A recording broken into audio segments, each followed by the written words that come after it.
Hey guys, welcome back to another Grazy TV video. Today, I want to dive into some strange medical folk myths. And I do feel like that in Asia, usually like the old ancient folk kind of myth when it comes to medicine and remedies still exists predominantly. But I do feel like in America, like all these ancient, like the old things are pretty much gone now. Everything is really based on the modern medicine and pharmacies and pills, of course everywhere around the world. But in Korea, we still have a lot of people that still follow the old remedies. So we're gonna diving into if these myths actually work in real life still today, and if there's some old remedy myth in your country, I would love to know, so put a comment down below after watching this video. Of course, I could not do a Grazy TV video without feeling very magical. Doesn't this top feel very like Renaissance magical, like the Witcher kind of stuff? Of course, I could not stop myself from wearing some moon and star earrings. This one is a gold, and this is, you know, like a little star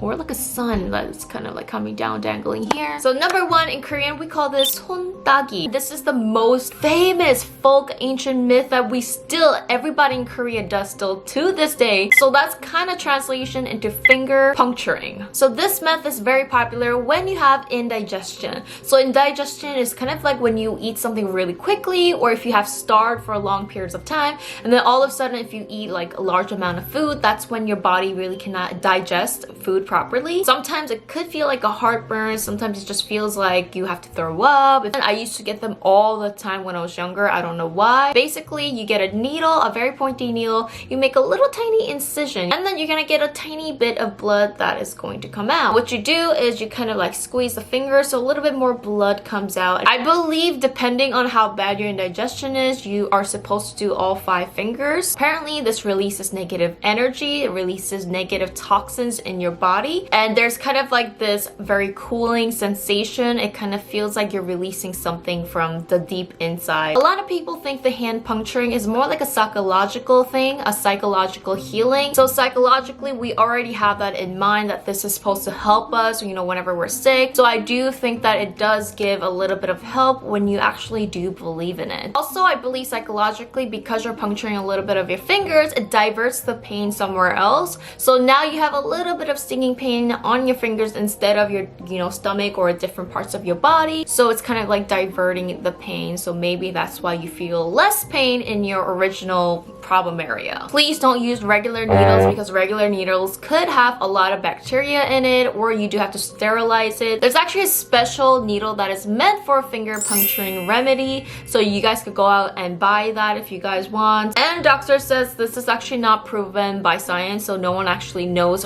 physically if it actually works. Let me know where you guys are from and if you have ever heard of this finger puncturing tip. Number 2, for singers, we always eat Korean pork barbecue before a big performance day. Obviously for singers, vocal is everything, and I remember when I would be like performing, like people would always say, hey, let's go eat some pork. That pork fat is supposed to coat your throat, and next day you're supposed to have magical, amazing vocals. People believe that pork fat washes down the dust and other impurities in the throat, so it felt like the grease was really coating, and it's like taking away the dirt down, so you have this perfect like magical voice the next day. Of course, this is not yet proven by science that the pork fat actually washes down any dirt. Maybe it does actually, but I do actually believe that it coats your throat and the next day it does give you a lot of power. But that could be because we're actually eating meat as well, and we're eating a lot of fat, and you know, it tastes good. So psychologically, when you eat good food, you're happier, so the next day you feel healthier. Not only is pork fat good, but apparently bell flowers, or 도라지 tea in Korean. Doraji is really great for your throat, so if you do have a lot of mucus, sore throat. Of course, in the ancient times, they believe that bellflowers help to take out pus and bacteria and mucus in the lungs and the throat area as well. And a lot of people swear and believe that these natural things grown from earth is a lot better for you guys, for us as human beings. And some people swear that these conventional pills and medicines are actually reversing the effect. It's actually harming the human body rather than it's supposed to help. So I don't know if you guys believe in that, you know, theory, but I actually kind of half believe it, because I do believe that things that are grown in factories and man-made are not as good. Anyway, that leads us to number 3, 돼지 껍질 or pork skin is supposed to give you immediate skin collagen. I remember when I was living in Korea, whenever we would go to Korean barbecue places, all my friends who actually grew up in Korea would love to eat pork skin. Now, I personally did not like it because it was like basically 100% fat. So if you guys don't know what collagen is very important for the body. It's supposed to give you that youthful elasticity into your skin. Collagen is actually found in all parts of the body, so it's something that is very important that we need. Doctors say it's actually not true if you eat straight up skin or fat that it will just immediately turn into collagen. Our body actually does not take in the pig skin collagen, and what's more important is how the body turns minerals into collagen. So it's actually more important to intake vitamin C and other vitamins to help your body produce collagen. So at the end of the day, this one can be 100% myth. Number 4 is eating eel.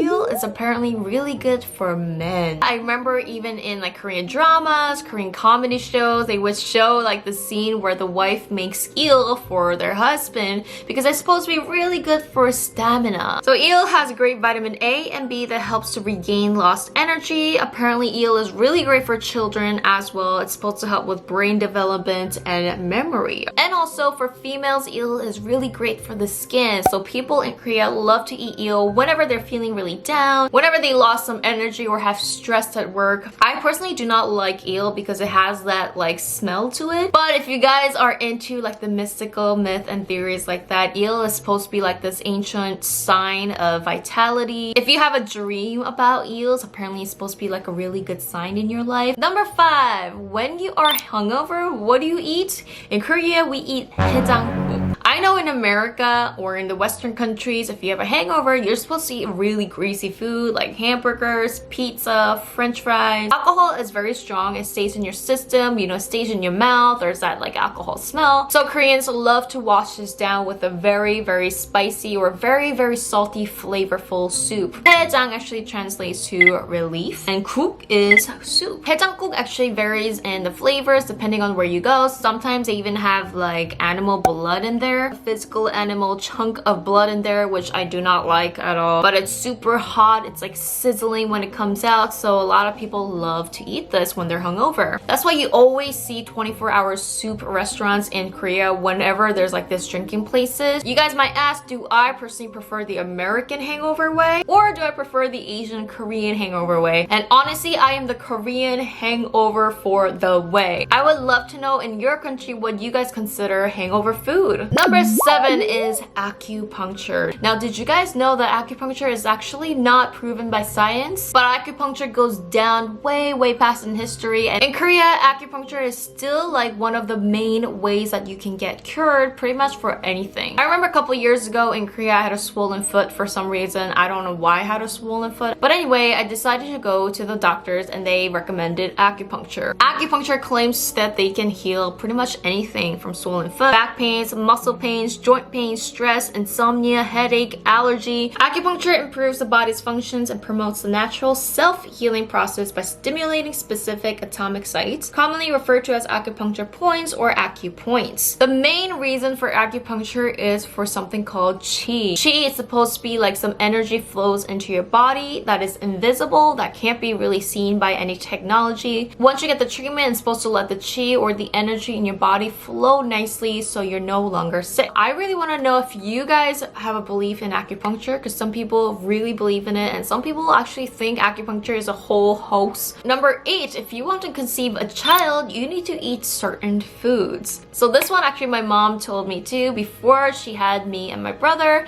she actually was having a hard time trying to, you know, get a child. And she went to this lady who's supposed to know, I forgot how she done it, but she says that if she sees you and she talks to you and she kind of touches you and feels you, she could actually tell which food to eat in order to get a boy or a girl, or if you just want to conceive in general. So apparently the lady told my mom to eat pumpkin juice or pumpkin water in order to conceive a child. So my mom told me that she got pumpkin, she put some water, she boiled it, and it's supposed to give you like a very like sticky consistency. And now apparently a month later, my mom says I was conceived, so this did work for her. If she wanted a boy, she was supposed to eat a lot of calcium. So before she had had my brother, she ate a lot of food that included calcium. So after that, my mom actually conceived my brother, which obviously he's a boy. It kind of did work. It did work. I'm sure that people who are super into science or scientists will say this is total BS and this is a total hoax. I believe this is kind of like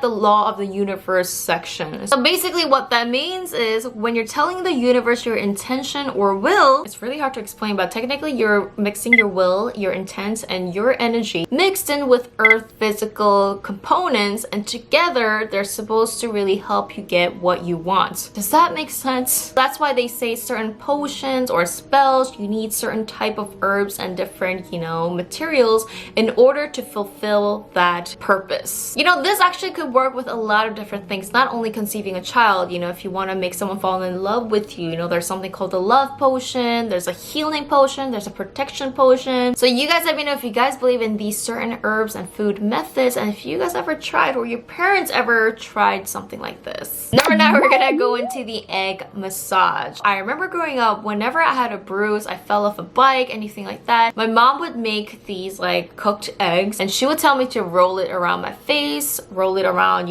my knees, or wherever my bruises were. This was supposed to help the bruise go away really fast, and it was supposed to soothe and cool and heal the area. So doctors looked into this ancient methods, and they say it's not that the actual egg has some special components, it's the shape of the egg that helps to massage the area and spread the blood inside, helping the swelling. So technically you don't have to use an egg, you could use a golf ball or something that is very round, but eggs are great because they do have a certain weight to them after you cook it. They're hard, you can roll it around really easily, and it's supposed to really heal the bruise. Number 10, we're gonna go into garlic under the pillow. They say that if you suffer from insomnia, putting a garlic under the pillow is supposed to help you fall into sleep. Now in the ancient times, they believe that garlic actually took away the negative energies, and especially when you're sleeping and when you're defenseless, bad energy could come and get you. When it comes to insomnia, apparently garlic scents can actually calm the person, helping to promote sleep. It's kind of like aromatherapy. I really wish I had tried this when I did suffer from insomnia.